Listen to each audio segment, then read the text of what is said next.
가자 전쟁 휴전 협상을 놓고 미국과 이스라엘의 입장차가 계속되는 가운데 바이든 대통령과 네타냐후 이스라엘 총리가 백악관에서 만났습니다. 케빈 뉴섬 캘리포니아 주지사가 노숙자 캠프들을 모두 철거하라는 행정명령을 내렸습니다. 현재 연방의회에 계류 중인 한국인 전문직 취업비자 법안 통과를 위해 다양한 입법 로비 활동들이 진행 중입니다. 한국의 반려동물 산업이 미국 시장 공략에 속도를 내고 있습니다.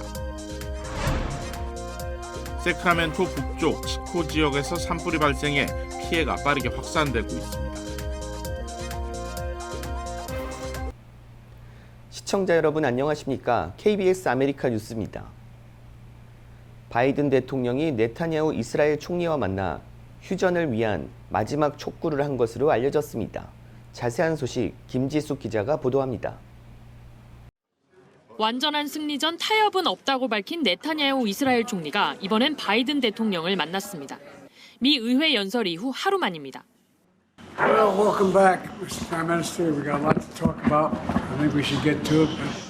And I look forward to discussing with you today and working with you in the months ahead on the great issues before us.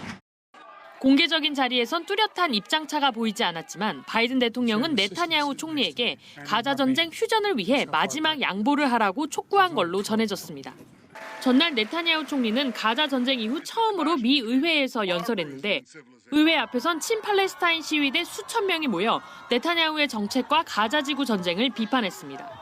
일부 시위자들은 성조기를 불태우기도 했습니다. 트럼프 전 대통령은 수치스러운 광경이었다며 국기를 훼손한 사람들에게 징역형을 선고해야 한다고 밝혔습니다. 특히 푸틴과 시진핑, 전 세계에서 지켜보고 있다면서 김정은이 미국을 어린애로 보고 있다고 주장했습니다. 네타냐후의 의회 연설에 불참한 해리스 부통령도 즉각 성명을 내고 규탄했습니다. 해리스는 성조기는 결코 그런 식으로 모독돼선 안 된다며 반유대주의와 증오, 모든 종류의 폭력은 미국에 있을 자리가 없다고 강조했습니다. 공화당이 성조기 소각 문제를 정치 쟁점화할 듯한 움직임을 보이자 과격 친팔레스타인 시위대들과 거리두기에 나선 걸로 보입니다. 가자 지구 전쟁 휴전이 임기 종료를 앞둔 바이든 정부의 최우선 과제로 남아있는 가운데 대선 전국을 앞두고 미국과 이스라엘 양국이 접점을 찾을 수 있을지 관심이 쏠립니다. 워싱턴에서 KBS 뉴스 김지숙입니다. 오늘 케빈 뉴섬 캘리포니아 주지사가 노숙자 캠프들을 모두 철거하라는 행정명령을 내렸습니다. 오늘 케빈 뉴섬 캘리포니아 주지사는 지난달 공원에서 텐트를 치고 노숙한 사람에게 벌금을 물린 오리건주의 정책에 대해 합헌이라고 결정을 내린 연방 대법원의 판단을 인용하며 주정부 자원을 활용해 긴급하고 도의적인 차원에서 노숙자 캠프를 철거하는 데 더 이상의 장애물은 없다고 밝혔습니다. 또 지역사회의 위생을 저해하고 주민들을 화재와 범죄 위험에 노출시키고 있는 노숙자 캠프를 해결하기 위해 긴급하게 행동해야 한다고 강조했습니다. 이어 시정부와 다른 관할 구역에 강요할 수는 없지만 노숙자 캠프를 인도적으로 해결하기 위해 긴급한 조치를 취하도록 권장했습니다. 한편 캐런 베스 LA 시장은 지난달 노숙금지법의 합헌 결정을 내린 대법원의 판단을 비판하며 실망스러운 판단이고 이 위기를 해결할 수 있는 유일한 방법은 주택과 지원 서비스를 통해 사람들을 실내 공간으로 데려오는 것이라고 주장한 바 있습니다. 현재 연방의회에는 한국인 전문직 취업비자, E4 비자 신설 법안이 계류 중인데요. 한미 경제협력 강화 외에도 한인사회 외형 성장에도 반드시 필요한 법안인 만큼 통과에 많은 한인들의 관심이 필요하다는 설명입니다. 윤범수 기자가 보도합니다.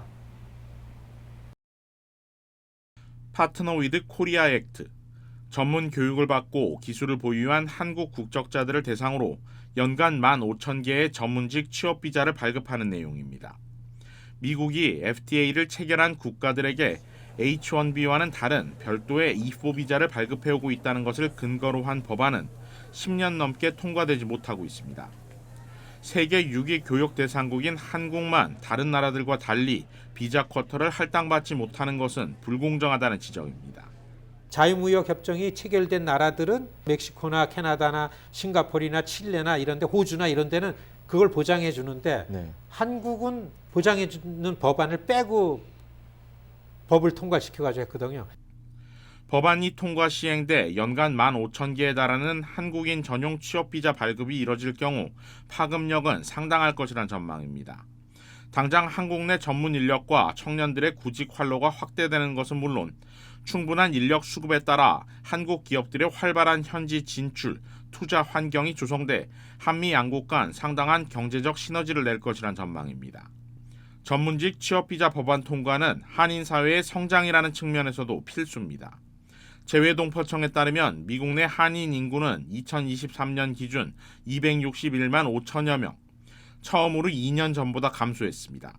코로나19로 인한 유학생 감소, 노년층 역이민 등 여러 이유가 있겠지만 앞으로도 이민을 통한 유입 인구가 줄어들게 되면 자칫 한인 사회가 미국 내 일본 커뮤니티처럼 소멸 위기에 놓일 수 있다는 지적입니다. 한국인이 잡을 얻어가지고서 한 15,000세대가 이제 미국에 와서 살 수 있으니까 LA, 뉴욕의 한인 인구가 늘고 한인 식당이 활기가 뛰고 뭐 리얼터들, 뭐 모계지 회사들 이거 우리 최고 중요한 거 아닙니까? 법안은 올해 버지니아 11지구의 제럴드 카놀리 하원의원과 한인 연방의원인 공화당의 영킴 하원의원이 공동으로 재발의했습니다.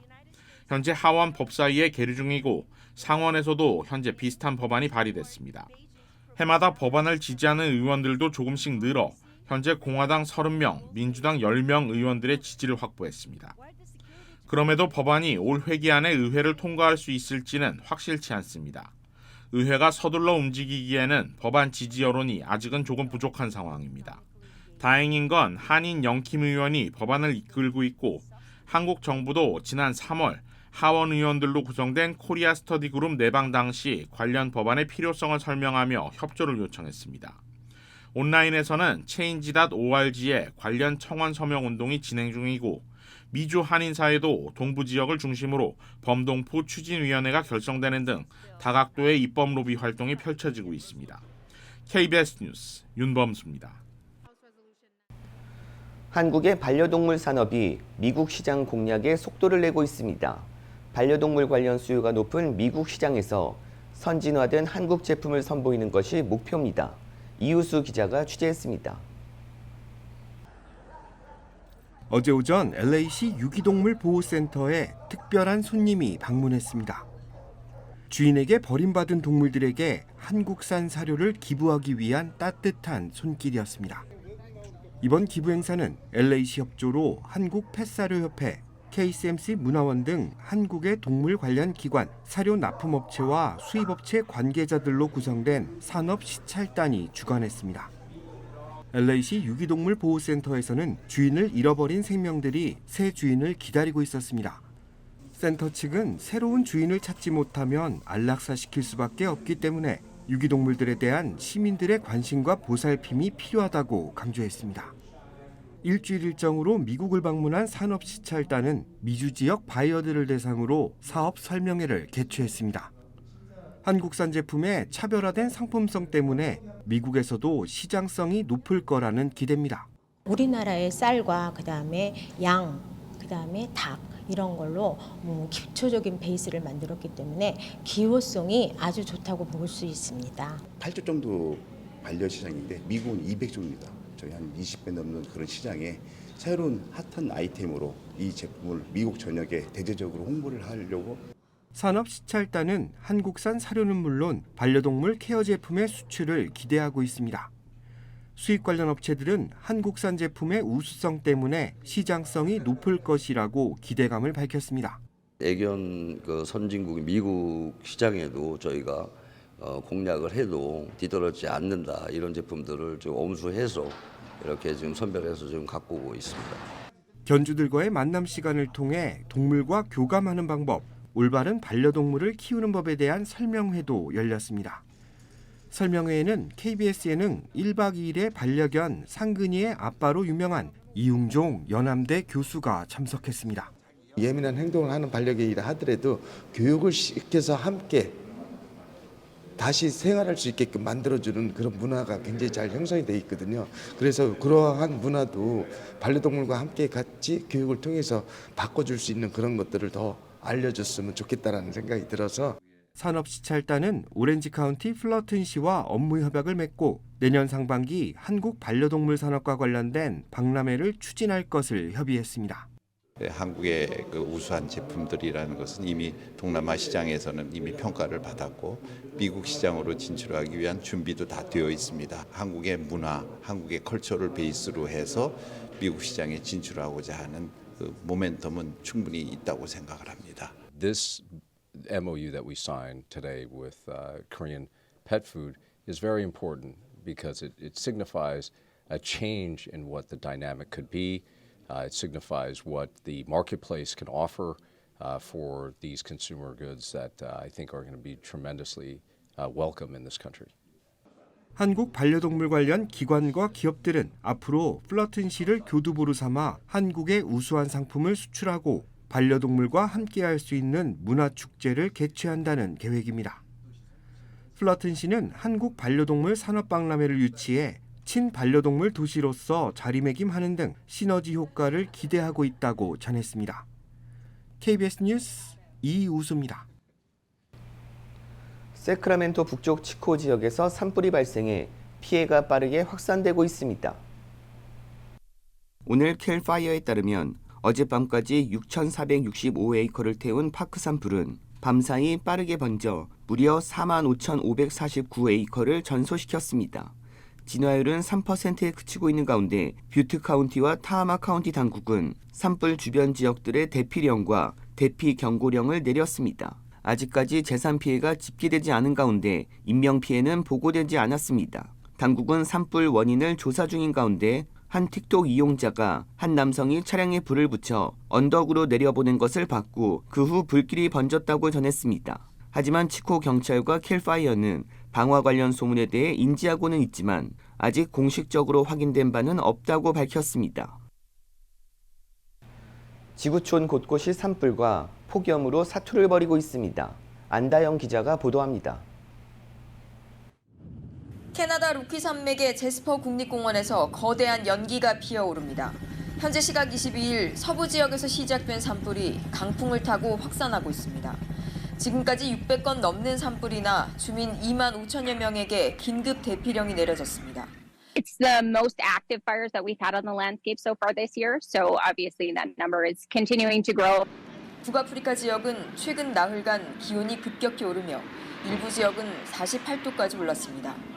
중부도시 베니멜랄의 기온이 42도를 기록한 모로코에서는 지난 24일 하루 동안 적어도 21명이 숨졌습니다. 사망자 대부분은 만성질환자와 노인으로 파악됐습니다. 세계 지표면 평균 기온은 연일 최고 기록을 경신하고 있습니다. 지난 21일 17.09도로 사상 최고점을 찍었던 세계 지표면 평균 기온은 바로 다음 날 17.15도로 하루 만에 기록을 갈아치웠습니다. The global mean temperature has reached a new record that has exceeded the record set by the record-breaking year of 2023. 이번 더위는 마지막 빙하기 이후 10만여 년 만에 가장 심한 수준이 될 것으로 관측됩니다. 유엔 사무총장은 전 세계에 취약층 보호와 기후변화 대응에 나설 것을 촉구했습니다. Extreme temperatures are no longer a one day, one week or one month phenomenon. If there is one thing that unites our divided world is that we are all increasingly feeling the heat. 기후변화로 세계 노동자의 70% 이상이 과도한 열에 노출된 채 안전을 위협받고 있다는 국제노동기구 보고서도 나왔습니다. 파리에서 KBS 뉴스 안다영입니다. 지난 주말 데스밸리를 방문한 관광객이 발에 3도 화상을 입었습니다. 국립공원 서비스국에 따르면 지난 20일 벨기에에서 데스밸리를 방문한 올해 42살 남성이 모래 언덕에서 잠깐 걷던 중 샌들을 잃어버렸는데 공원관리국은 소통이 어려워 이 남성의 샌들이 망가졌는지 아니면 모래 속에 잃어버렸는지는 파악하지 못했다고 전했습니다. 그런데 당시 온도는 화씨 123도에 달해 지표면 온도는 그보다 훨씬 뜨거웠을 것이라고 설명하며 그의 발 피부가 녹아내렸다고 전했습니다. 이 남성은 다른 방문객들의 도움으로 주차장까지 와 헬기로 병원에 후송됐습니다. 공원 측은 데스밸리 방문객들에게 에어컨이 설치된 차량에서 10분 이내 거리에 머물 것과 오전 10시 이후엔 하이킹을 하지 말 것을 당부했습니다. 지난 18일 샌디마스 지역에서 아시안 여성이 일본도에 찔려 사망한 사건 보도해드렸는데요. 용의자로 배우자인 40대 여성이 체포됐습니다. 지난 18일 목요일 오후 샌디마스 인근에서 일본도 칼부림 사건으로 여성 1명이 숨지고 2명의 여성이 부상당한 사건과 관련해 LA 카운티 셰리프국은 올해 44살 여성 웨이체인 황이 자신의 아내인 47살 첸첸 페이와 자택에서 언쟁을 벌이다 일본도를 휘둘러 페이를 살해했다고 밝혔습니다. 당시 목격자에 의하면 한 여성이 주택가에서 일본도를 들고 배회하는 모습이 포착된 바 있습니다. 황의 시어머니이자 숨진 페이의 모친도 황의 공격을 받았지만 칼을 빼앗아 도움을 요청할 수 있었던 것으로 알려졌습니다. 셰리프국은 웨이체인 황은 살인 혐의로 체포됐다며 사건과 관련된 정보가 있는 사람은 제보해 줄 것을 당부했습니다. 전 여자친구를 살해 수배 중이던 깽단원을 숨겨준 20대 여성이 경찰에 체포됐는데요. 이들은 50대 집주인을 살해하고 시신을 절단한 후 사진까지 찍은 것으로 드러났습니다. KBTV 최시우 기자입니다. 블러드 갱단원으로 알려진 한 남성 그리고 훼손된 시신과 함께 사진을 찍은 뉴저지 거주 여성이 수사 당국에 체포됐습니다. 경찰은 24일 해당 여성이 자신의 집에 전 여자친구를 살해한 혐의로 수배 중이던 갱단원을 숨겨준 혐의로 조사하는 과정에서 그녀의 핸드폰 사진첩에 저장된 경악스러운 사진을 우연히 발견했다고 밝혔습니다. 오션 카운티 부검사는 체포된 29세 여성 엘리자베스 마스카렐리의 휴대폰에서 그녀와 갱단원 맥스웰 존스턴이 양쪽 다리가 절단된 채 가슴에 도끼가 꽂혀있는 시신과 함께 찍은 사진을 발견했다고 밝혔습니다.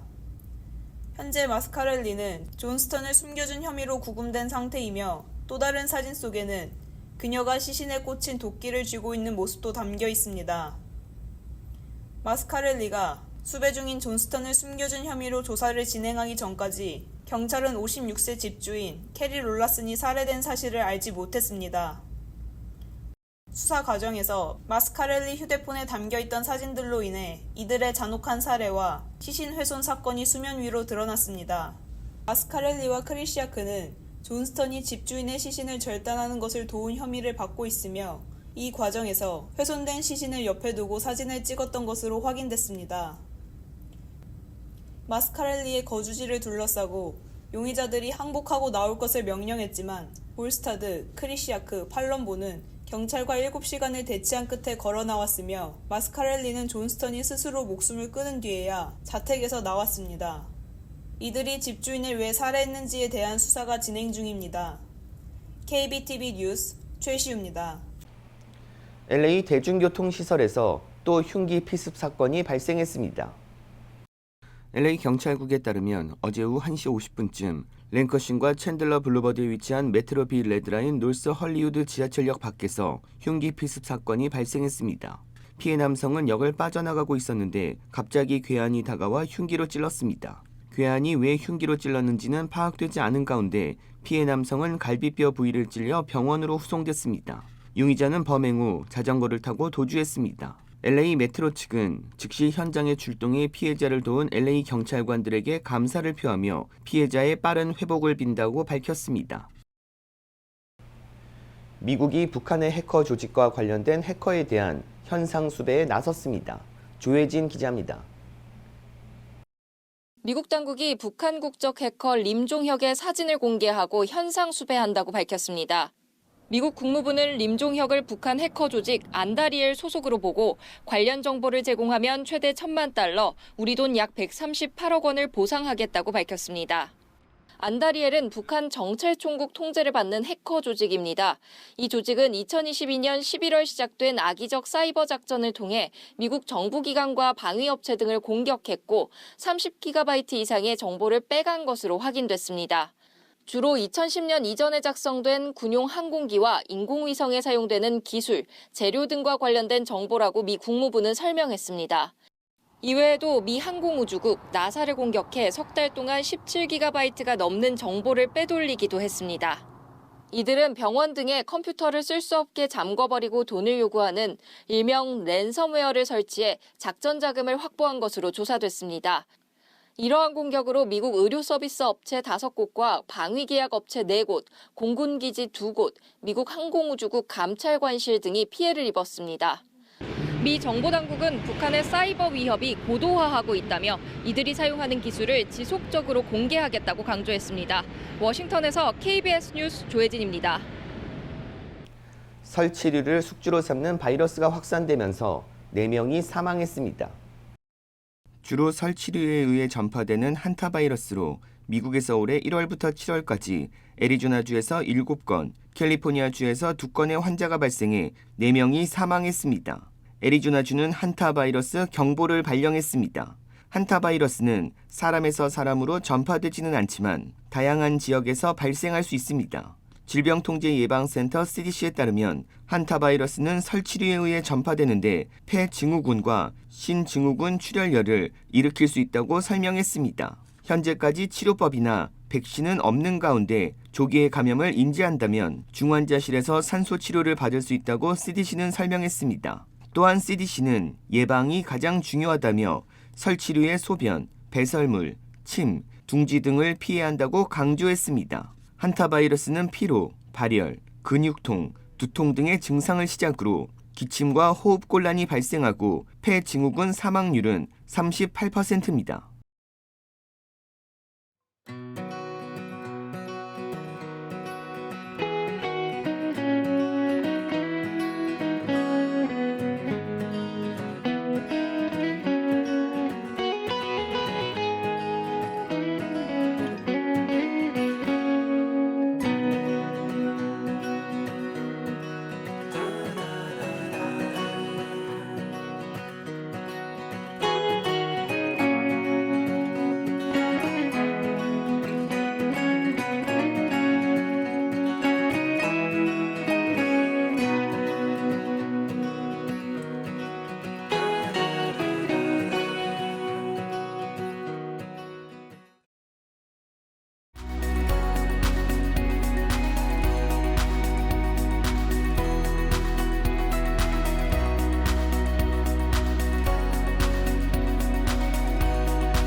KBS 아메리카 뉴스 마칩니다.